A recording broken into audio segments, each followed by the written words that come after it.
السلام علیکم ورحمۃ اللہ وبرکاتہ۔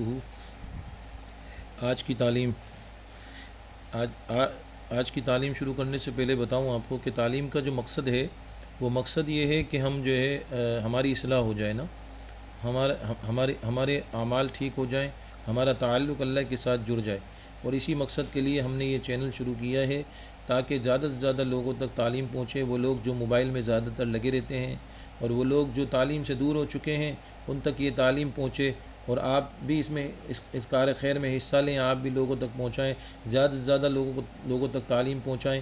وہ لوگ جو مصروف رہتے ہیں سارا دن وہ مسجد کی تعلیم میں نہیں جڑ سکتے، افضل تو یہ ہے کہ مسجد کی تعلیم میں جا کے جڑیں، گھر کی تعلیم میں جڑیں۔ اگر اس میں نہیں جڑ سکتے تو کم از کم اس چینل کے ذریعے ان تک یہ مواد تو پہنچ جائے گا، ان کو یہ تعلیم تو پہنچ جائے گی، ان کے دل کو دستک تو ہو جائے گی، اور ان کے دل کو دستک لگے گی، اللہ چاہے گا وہ مسجد کی تعلیم میں بھی بیٹھنے والے بن جائیں گے، اور آگے جا کے وہ گھروں کی تعلیم بھی شروع کر دیں گے، وہ اصلاح پائیں گے، ان کے بچے اصلاح پائیں گے، ان کی نسلیں اصلاح پائیں گی۔ اس سب میں ہمارا اور آپ کا حصہ پڑ جائے گا۔ تو آپ خود بھی زیادہ سے زیادہ سبسکرائب کریں اور لوگوں کے پاس اس کو سینڈ کریں اور بھیجیں، اور لوگوں کو ترغیب دیں کہ وہ بھی سبسکرائب کریں، تاکہ زیادہ سے زیادہ لوگ جو ہے اس تعلیمی حلقے میں شریک ہو جائیں اور پھر لوگوں کی اصلاح کرنا آسان ہو جائے۔ اللہ رب العزت سب سے پہلے میری اور پھر آپ سب کی اصلاح فرمائے۔ تو تعلیم شروع کرتے ہیں۔ حکایت صحابہ۔ حضرت حمزہ رضی اللہ عنہ کا کفن۔ حضور اقدس صلی اللہ علیہ وسلم کے چچا حضرت حمزہ رضی اللہ عنہ غزوہ احد میں شہید ہو گئے، اور بے درد کافروں نے آپ رضی اللہ عنہ کے کان، ناک وغیرہ اعضاء کاٹ دیے اور سینہ چیر کر دل نکالا اور طرح طرح کے ظلم کیے۔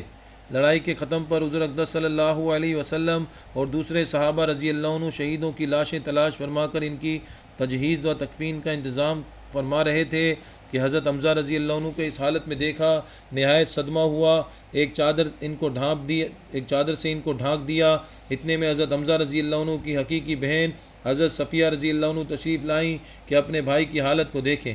حضور صلی اللہ علیہ وسلم نے اس خیال سے کہ آخر عورت ہیں، ایسے ظلموں کے دیکھنے کا تحمل مشکل ہوگا، تو ان کے صاحبزادے حضرت زبیر رضی اللہ عنہ سے ارشاد فرمایا کہ اپنی والدہ کو دیکھنے سے منع کرو۔ انہوں نے والدہ سے عرض کیا کہ حضور صلی اللہ علیہ وسلم نے دیکھنے کو منع فرما دیا۔ انہوں نے کہا کہ میں نے یہ سنا ہے کہ میرے بھائی کے ناک، کان وغیرہ کاٹ دیے گئے ہیں، اللہ کے راستے میں یہ کون سی بڑی بات ہے، ہم اس پر راضی ہیں۔ میں اللہ سے ثواب کی امید رکھتی ہوں اور انشاءاللہ صبر کروں گی۔ حضرت زبیر رضی اللہ عنہ نے حضور صلی اللہ علیہ وسلم سے جا کر اس کلام کا ذکر کیا تو حضور صلی اللہ علیہ وسلم نے اس جواب کو سن کر دیکھنے کی اجازت عطا فرما دی۔ آ کر دیکھا، انا للہ پڑھی اور ان کے لیے استغفار اور دعا کی۔ ایک روایت میں ہے کہ غزوہ احد میں جہاں لاشیں رکھی ہوئی تھیں، ایک عورت تیزی سے آ رہی تھی۔ حضور صلی اللہ علیہ وسلم نے فرمایا، دیکھو عورت کو روکو۔ حضرت زبیر رضی اللہ عنہ کہتے ہیں، میں نے پہچان لیا کہ میری والدہ ہیں، میں جلدی سے روکنے کے لیے بڑھا، مگر وہ قوی تھیں، ایک گھوسا میرے مارا اور کہا پڑے ہٹ۔ میں نے کہا حضور صلی اللہ علیہ وسلم نے منع فرمایا ہے، تو فوراً کھڑی ہو گئیں۔ اس کے بعد 2 کپڑے نکالے اور فرمایا کہ میں اپنے بھائی کے لیے کفن لے کے لائی تھی اور میں ان کے انتقال کی خبر سن چکی تھی، ان کپڑوں میں ان کو کفنا دینا۔ ہم لوگ وہ کپڑے لے کر حضرت حمزہ رضی اللہ عنہ کو کفنانے لگے کہ برابر میں ایک انصاری شہید پڑے ہوئے تھے جن کا نام حضرت سہیل رضی اللہ عنہ تھا۔ ان کا بھی کفار نے ایسا ہی حال کر رکھا تھا جیسا کہ حضرت حمزہ رضی اللہ عنہ کا تھا۔ ہمیں اس بات سے شرم آئی کہ حضرت حمزہ رضی اللہ عنہ کو 2 کپڑوں میں کفن دیا جائے اور انصاری کے پاس ایک بھی نہ ہو، اس لیے ہم نے دونوں کے لیے ایک ایک کپڑا تجویز کر دیا، مگر ایک کپڑا ان میں بڑا تھا، دوسرا چھوٹا، تو ہم نے قرعہ ڈالا کہ قرعہ میں جو کپڑا جن کے حصے میں آئے جو کپڑا جن کے حصے میں آئے گا وہ ان کے کفن میں لگایا جائے۔ قرعہ میں بڑا کپڑا حضرت سہیل رضی اللہ عنہ کے حصے میں آیا اور چھوٹا حضرت حمزہ رضی اللہ عنہ کے حصے میں آیا، جو ان کے قد سے بھی کم تھا۔ اگر سر کو ڈھانکا جاتا تو پاؤں کھل جاتے اور پاؤں کی طرف کیا جاتا تو سر کھل جاتا۔ حضور اکرم صلی اللہ علیہ وسلم نے ارشاد فرمایا کہ سر کو کپڑے سے ڈھانک دو اور پاؤں پر پتے وغیرہ ڈال دو۔ ابن سعد رضی اللہ عنہ کی روایت میں ہے کہ حضرت صفیہ رضی اللہ عنہ جب 2 کپڑے لے کر حضرت حمزہ رضی اللہ عنہ کی لاش پر پہنچی تو ان کے قریبی ایک انصاری اسی حال میں پڑے ہوئے تھے، تو ایک ایک کپڑے میں دونوں کو کفن دیا گیا۔ حضرت حمزہ رضی اللہ عنہ کا کپڑا بڑا تھا۔ یہ روایت مختصر ہے اور قمیص کی روایت مفصل ہے۔ فائدے میں شیخ الحدیث رحمۃ اللہ علیہ لکھتے ہیں یہ دو جہاں کے بادشاہ کے چچا کا کفن ہے، وہ بھی اس طرح کہ ایک عورت اپنے بھائی کے لیے 2 کپڑے دیتی ہیں، اس میں یہ گوارا نہیں کہ دوسرا انصاری بے کفن رہے، ایک ایک کپڑا بانٹ دیا جاتا ہے اور پھر چھوٹا کپڑا اس شخص کے حصے میں آتا ہے جو کئی وجہ سے ترجیح کا استحقاق بھی رکھتا ہے۔ غریب پروری اور مساوات کے دعوے دار اگر اپنے دعووں میں سچے ہیں تو ان پاک ہستیوں کا اتباع کریں جو کہہ کر نہیں بلکہ کر کے دکھلا گئے۔ ہم لوگوں کو اپنے لیے ان کا پیرو کہنا بھی شرم کی بات ہے۔ بھائی اللہ پاک ہمیں صحابہ اکرام رضی اللہ عنہ کی اتباع نصیب فرمائے، کیسے صحابہ دیوانے اور کس انداز میں جو ہے وہ قربانیاں دیا کرتے تھے۔ صحابہ کی قربانیوں کی وجہ سے آج دین ہم تک پہنچا ہے، اور صحابہ کی قربانیوں کی وجہ سے آج ہم کلمہ گو ہیں، لا الہ الا اللہ پڑھتے ہیں، صحابہ کی قربانیوں کی وجہ سے۔ تو صحابہ نے قربانیاں دے دیں، اپنے جسم کٹوا دیے، آج ہمیں جو ہے وہ صحابہ کی ہمیں جو ہے وہ نماز تک کی فرصت نہیں، اعمال تک کی فرصت نہیں، ذکر تک کی فرصت نہیں، انہوں نے اپنی گردنیں اپنے جسم کٹوا دیے۔ اللہ ہمیں صحابہ کی اتباع کرنے کی توفیق عطا فرمائے۔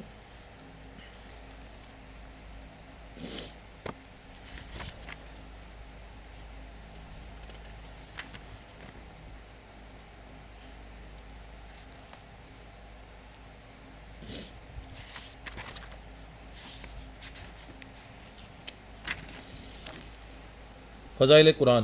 ابو ہریرہ رضی اللہ عنہ نے حضور اقدس صلی اللہ علیہ وسلم سے نقل کیا ہے کہ حق سبحانہ اتنا کسی کی طرف توجہ نہیں فرماتے جتنا کہ اس نبی کی آواز کو توجہ سے سنتے ہیں جو کلام الہی خوش الحانی سے پڑھتا ہو۔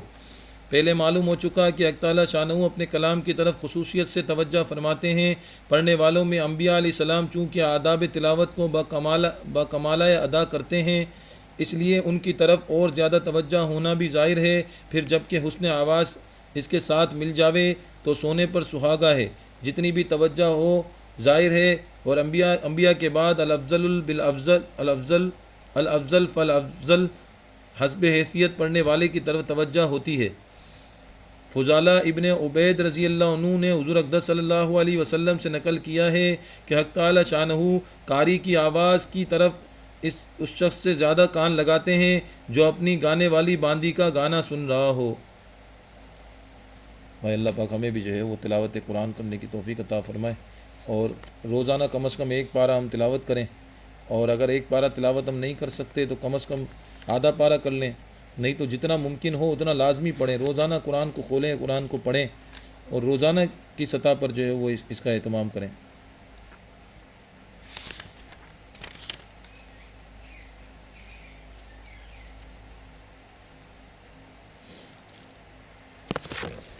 فضائل نماز۔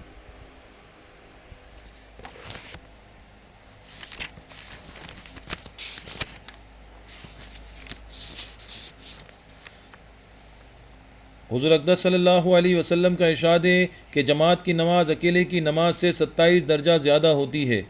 فائدے میں شیخ الحدیث رحمۃ اللہ علیہ لکھتے ہیں کہ جب آدمی نماز پڑھتا ہے اور ثواب ہی کی نیت سے پڑھتا ہے تو معمولی سی بات ہے کہ گھر میں نہ پڑھے، مسجد میں جا کر جماعت سے پڑھ لے کہ نہ اس میں کچھ مشقت ہے نہ دقت، اور اتنا بڑا ثواب حاصل ہوتا ہے کہ کون شخص ایسا ہوگا جس کو 1 روپے کے 27 یا 28 روپے ملنے ہوں اور وہ ان کو چھوڑ دے، مگر دین کی چیزوں میں اتنے بڑے نفع سے بھی بے توجہی کی جاتی ہے۔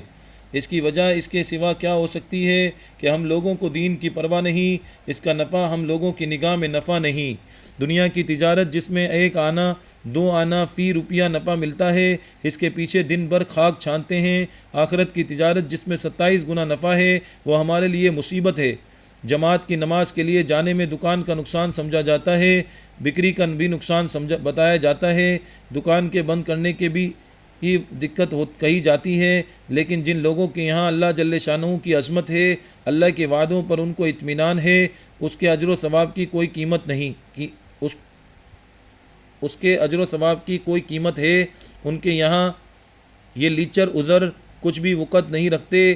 ایسے ہی لوگوں کی اللہ جل شانہ نے کلام پاک میں تعریف فرمائی ہے، رجال لا تلہیہم تجارہ، 3 باب کے شروع میں پوری آیت معاد ترجمہ موجود ہے۔ اور صحابہ اکرام رضی اللہ عنہ اجمعین کا جو معمول اذان کے بعد اپنی تجارت کے ساتھ تھا وہ حکایت صحابہ رضی اللہ عنہ کے 5ویں باب میں مختصر طور پر گزر چکا ہے۔ سالم رحمۃ اللہ علیہ حداد ایک بزرگ تھے، تجارت کرتے تھے، جب اذان کی آواز سنتے تو رنگ متغیر ہو جاتا اور زرد پڑ جاتا، بے قرار ہو جاتے، دکان کھلی چھوڑ کر کھڑے ہو جاتے اور یہ اشعار پڑھتے جن کا ترجمہ ہے: جب تمہارا منادی مؤذن پکارنے کے واسطے کھڑا ہو جاتا ہے تو میں جلدی سے کھڑا ہوتا ہوں، ایسے مالک کی پکار کو قبول کرتے ہوئے جس کی بڑی شان ہے، اس کا کوئی مثل نہیں۔ جب منادی مؤذن پکارتا ہے تو میں باحالت نشاط، اطاعت و فرما برداری کے ساتھ جواب میں کہتا ہوں کہ اے افضل و بزرگ والے، لبیک یعنی حاضر ہوں، اور میرا رنگ خوف اور ہیبت سے زرد پڑ جاتا ہے اور اس پاک ذات کی مشغولی مجھے ہر کام سے بے خبر کر دیتی ہے۔ تمہارے حق کی قسم، تمہارے ذکر کے سوا مجھے کوئی چیز بھی لذیذ نہیں معلوم ہوتی، اور تمہارے سوا کسی کے ذکر میں بھی مجھے مزہ نہیں آتا۔ دیکھیے زمانہ مجھ کو اور تم کو کب جمع کرے گا، اور مشتاق تو جب ہی خوش ہوتا ہے جب اجتماع نصیب ہوتا ہے۔ جس کی آنکھوں نے تمہارے جمال کا نور دیکھ لیا ہے، تمہارے اشتیاق میں مر جائے گا، کبھی بھی تسلی نہیں پا سکتا۔ حدیث میں آیا ہے کہ جو لوگ کثرت سے مسجد میں جمع ہوتے ہوں وہ مسجد کے کھوٹے ہیں، فرشتے ان کے ہم نشین ہوتے ہیں، اگر وہ بیمار ہو جائیں تو فرشتے ان کی عیادت کرتے ہیں، اور وہ کسی کام کو جائیں تو فرشتے ان کی اعانت کرتے ہیں۔ اللہ پاک جو کچھ سنا گیا اس پر عمل کرنے کی توفیق عطا فرمائے اور نماز کی پابندی کرنے کی توفیق عطا فرمائے۔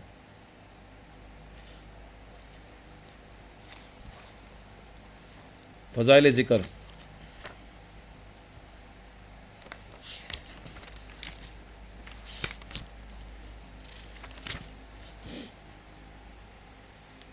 آیت جس کا ترجمہ ہے: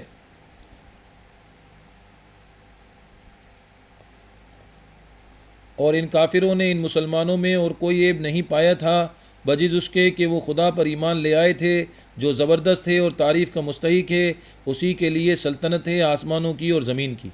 فائدے میں شیخ الحدیث رحمۃ اللہ علیہ لکھتے ہیں، ان آیات میں اللہ کی حمد اور اس کی تعریف کی ترغیب ہے، اس کا حکم، اس کی خبر ہے۔ احادیث میں بھی کثرت سے اللہ کی تعریف کرنے والوں کے فضائل خاص طور پر ذکر کیے گئے ہیں۔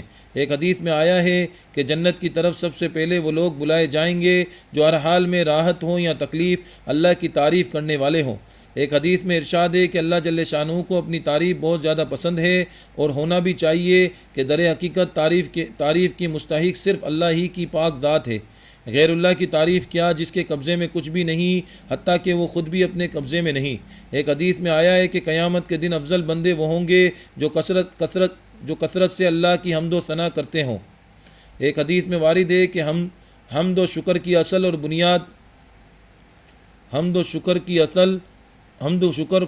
بنیاد ہے، جس نے اللہ کی حمد نہیں کی اس نے اللہ کا شکر بھی ادا نہیں کیا۔ اے اللہ پاک ہمیں کثرت سے ذکر کرنے والا بنا دے، اور ذکر جو ہے اس میں لذت نصیب کر دے۔ جو سنا گیا پڑھا گیا اللہ اس پر عمل کرنے کی توفیق عطا فرمائے۔ اصل بات یہ ہے کہ یہ دلوں میں اتر جائے، یہ سارے معمولات دل میں اتر جائیں، اور سارے اعمال دل کے اندر اتر جائیں، اور ہم اللہ کے راستے میں وقت لگانے والے بن جائیں، ہم اللہ سے محبت کر لیں اور دنیا کی محبت سے دور ہٹ جائیں، اور اللہ کی معرفت ہمیں نصیب ہو جائے۔ بھائی مرنا ہر کسی نے، قبر میں ہر کسی نے اترنا ہے، اور قبر سے پہلے قبر کی تیاری کیسے ہوگی اس کے لیے فکر کرنی ہے، اس کے لیے اصل کوششیں ہیں، اپنی ذات کی فکر کرنی ہے۔ آپ اپنی ذات کی فکر چاہتے ہیں تو دعوت شروع کر دیں، لوگوں کو دعوت دیں گے، اللہ رب العزت آپ کی اصلاح فرما دیں گے۔ یہ دعوت اصل میں اپنی اصلاح ہے، یہ دعوت دینا اپنی اصلاح ہے۔ آپ جتنے لوگوں کو زیادہ زیادہ دعوت دیتے رہیں گے اللہ آپ کی اصلاح فرمائے۔ اللہ رب العزت سے دعا ہے کہ اللہ رب العزت ہمیں جو ہے خود بھی عمل کرنے والا بنائے اور دوسروں تک پہنچانے کی توفیق عطا فرمائے، آمین۔